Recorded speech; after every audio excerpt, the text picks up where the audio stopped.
Hello everyone, എല്ലാവർക്കും magic മസാലയിലേക്ക് സ്വാഗതം. ഞാനിന്ന് ഇവിടെ നല്ല ടേസ്റ്റി ആയിട്ടുള്ള പുളിയിഞ്ചിയുടെ റെസിപ്പിയുമായിട്ടാണ് വന്നിരിക്കുന്നത്.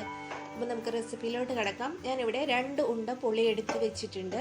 അളവ് പറയുകയാണെങ്കിൽ 250 ml കപ്പിൽ 2 കപ്പ് പുളിയാണ് എടുത്തിരിക്കുന്നത്. ഇത് നമുക്ക് നല്ല തിളച്ച വെള്ളം ഒഴിച്ചു കൊടുത്ത് ഒരു 15 മിനിറ്റ് നേരം സോക്ക് ചെയ്ത് വെക്കണം. ഇങ്ങനെ വെച്ചാൽ നമുക്ക് പുളിയുടെ ജ്യൂസ് പെട്ടെന്ന് തന്നെ എടുക്കാൻ പറ്റും.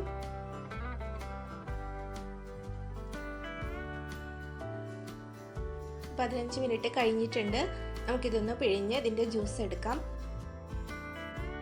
ട്രിപ്പ് ജ്യൂസ് എടുത്തതിന് ശേഷം നമുക്ക് ഒരു 2 കപ്പ് വെള്ളം കൂടി ഒഴിച്ചു കൊടുത്ത് നല്ലതുപോലെ ഒന്നുകൂടി പിഴിഞ്ഞെടുക്കണം. നല്ല കട്ടിയിലുള്ള ജ്യൂസ് കിട്ടിയിട്ടുണ്ട്. ഒരു 4.5 കപ്പ് ജ്യൂസാണ് നമുക്ക് കിട്ടിയിരിക്കുന്നത്. ഇതൊരു മൺചട്ടിയിലേക്ക് ഒഴിച്ചു കൊടുത്തിട്ടുണ്ട്. ഇനി ഒരു 1/2 ടീസ്പൂൺ മഞ്ഞൾപ്പൊടി നമ്മൾക്ക് ചേർത്ത് കൊടുക്കാം. 2 ടീസ്പൂൺ എരിവുള്ള മുളക് പൊടി ചേർത്ത് കൊടുക്കാം.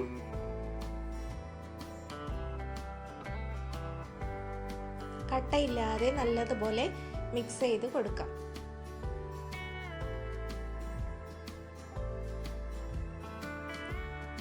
അതിനുശേഷം നമുക്ക് പച്ചമുളകും ഇഞ്ചിയും ചോപ്പ് ചെയ്തെടുക്കണം.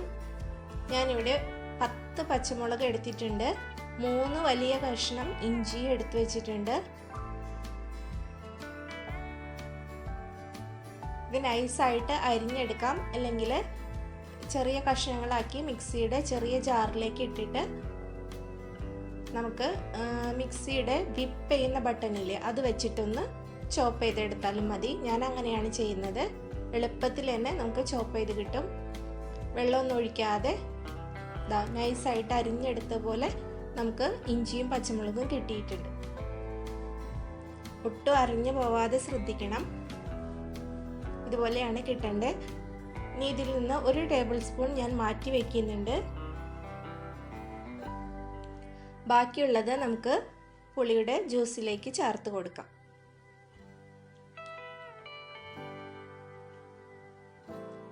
നല്ലതുപോലെ ഒന്ന് മിക്സ് ചെയ്ത് കൊടുക്കാം.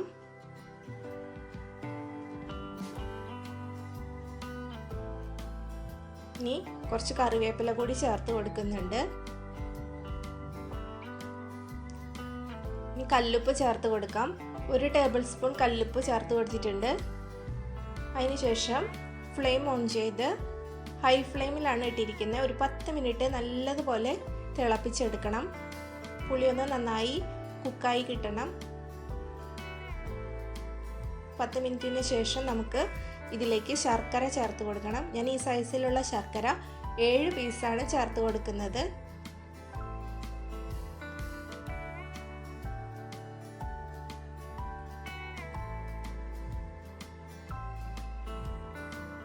ഇനി ഒരു അരമണിക്കൂർ നേരം നല്ലതുപോലെ കുറുകി കിട്ടുന്നത് വരെ ഇടയ്ക്കൊന്ന് ഇളക്കി കൊടുക്കുക. മീഡിയം ഫ്ലെയിമിലാണ് ഇട്ടിരിക്കുന്നത്. ഇപ്പോൾ പാകത്തിന് വറ്റി വന്നിട്ടുണ്ട്. ഇനി നമുക്ക് താളിച്ചൊഴിക്കണം. അതിനായിട്ട് 2 ടേബിൾ സ്പൂൺ വെളിച്ചെണ്ണ ഒഴിച്ചു കൊടുത്തിട്ടുണ്ട്. 1/2 ടീസ്പൂൺ ഉലുവ ചേർത്ത് കൊടുക്കാം. 1/2 ടീസ്പൂൺ കടുക് ചേർത്ത് കൊടുക്കാം. ഉലുവയും കടുകും പൊട്ടി വരുമ്പോൾ വറ്റൽമുളകും കറിവേപ്പിലയും ചേർത്ത് കൊടുത്ത് അതിലേക്ക് ആദ്യം മാറ്റി വെച്ചിരുന്ന ഇഞ്ചിയും പച്ചമുളകും ചേർത്ത് കൊടുക്കാം. ഇതൊന്ന് നന്നായി മൂത്ത് വന്നതിന് ശേഷം നമുക്ക് നമ്മുടെ കറിയിലേക്ക് ചേർത്ത് കൊടുക്കാം.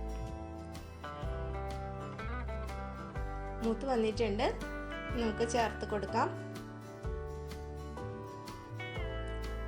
അതിനുശേഷം ഒരു 5 മിനിറ്റ് അടച്ചു വെച്ച് കൊടുക്കാം. ഇതിൻ്റെ ഫ്ലേവറെല്ലാം നമ്മുടെ പുളിയിഞ്ചിയിലോട്ട് കിട്ടണം. അതിന് വേണ്ടിയിട്ടാണ് ഒരു 5 മിനിറ്റിന് ശേഷം ഒന്ന് തുറന്ന് മിക്സ് ചെയ്ത് കൊടുക്കാം. കണ്ടില്ലേ, കറക്റ്റ് പാകത്തിനായിട്ടുണ്ട്. നല്ല ടേസ്റ്റുള്ള പുളിയിഞ്ചിയുടെ റെസിപ്പിയാണ്. എല്ലാവരും ട്രൈ ചെയ്ത് നോക്കിയിട്ട് ഫീഡ്ബാക്ക് അറിയിക്കാൻ മറക്കരുത്. Thank you.